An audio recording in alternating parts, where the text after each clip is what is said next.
حج قبول ہو منتقم کرار. اٹھو، کوفہ تمہارا منتظر ہے.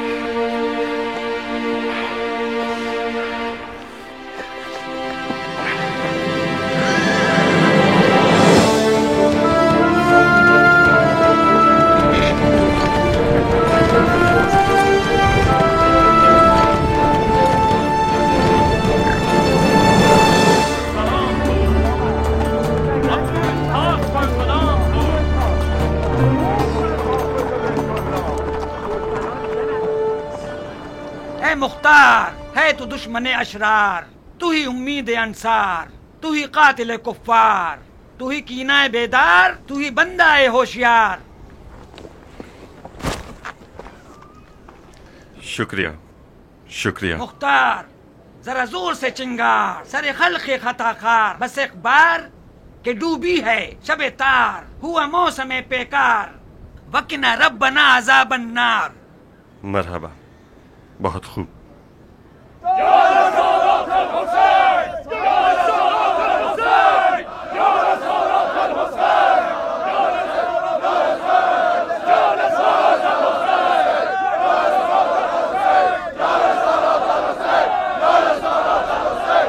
کیا یہ تم ہو ابو اسحاق؟ وعدہ پورا ہوا اسماعیل، میں نے وعدہ کیا تھا نا کہ آؤں گا. کیا میں واقعی جاگ رہا ہوں؟ کہیں خواب تو نہیں دیکھ رہا؟ میری موت کی خبر کے منتظر تو نہیں تھے؟ اگر جھوٹ سنا چاہو تو نہیں. خدا تیرا شکر ہے مختار، مختار میرے بھائی. اسماعیل، لوگوں سے کہو شور نہ کریں، مصلحت نہیں ہے. یہ کوفہ ہے ابو اسحاق. کوفے میں آل زبیر گونگے اور بہرے ہیں. زبیریوں کی آنکھ اور کان سے میرا کوئی واسطہ نہیں ہے. ایک معقول وجہ ہے. اے بنی ہند کے لوگوں، درود ہو آپ لوگوں پر کہ گوہر شناس ہیں اور مجھے ابو اسحاق کی نظروں میں سر بلند کر دیا ہے. یقیناً ابو اسحاق مکے سے ہمارے لیے کوئی قیمتی سوغات لے کر آیا ہے. فی الحال راستے کا تھکا ہوا ہے، اب اسے تھکن دور کرنے کا موقع دیجیے اور فی الحال شور مت کیجیے. جب میں نے سنا کہ زبیر کے بیٹے کی شرائط کے ساتھ بیعت کی ہے تو تمہارا فاتحہ پڑھ دیا تھا اور یقین کر لیا تھا کہ اب مختار کے ساتھ جانیں بھی ہوں گی تو بھی اپنی جان ان منحوس زبیریوں کے جال سے کسی طرح نہیں بچا سکے گا. تم نے غلط نہیں سوچا تھا اسماعیل. اگر خدا کا لطف و کرم نہ ہوتا تو میں آل زبیر کی کینے کی آگ میں جل جاتا. یہ گروہ یزید اور اس کے ساتھیوں کی روش پر ہی چلے گا. جب تمہاری بیعت کی خبر سنی تو میرے تو سینگ نکلنے والے تھے. تمہارا اس منحوس اولاد سے کیا واسطہ؟ وہ ہمارے مولا علی کے فرمان کے مطابق زبیر کی وہی منحوس اولاد ہے جس نے اپنے باپ پر بھی رحم نہیں کیا اور جنگ حمل میں اس نے اپنے باپ کے گردن پہ تلوار رکھی اور اسے اکسایا کہ وہ علی سے جنگ کرے. اسماعیل، میں نے اس بیعت کے ساتھ اپنے آپ کو شیعوں کے اس گروہ میں بدنام کر لیا ہے تاکہ اس منحوس اولاد کی نحوست کو ان لوگوں پر ثابت کر سکوں جو اس کے دیوانے بنے ہوئے ہیں. یہ مت بھولنا کہ اب بھی کوفے میں بہت سے لوگ اس منحوس اولاد کے طرفدار ہیں.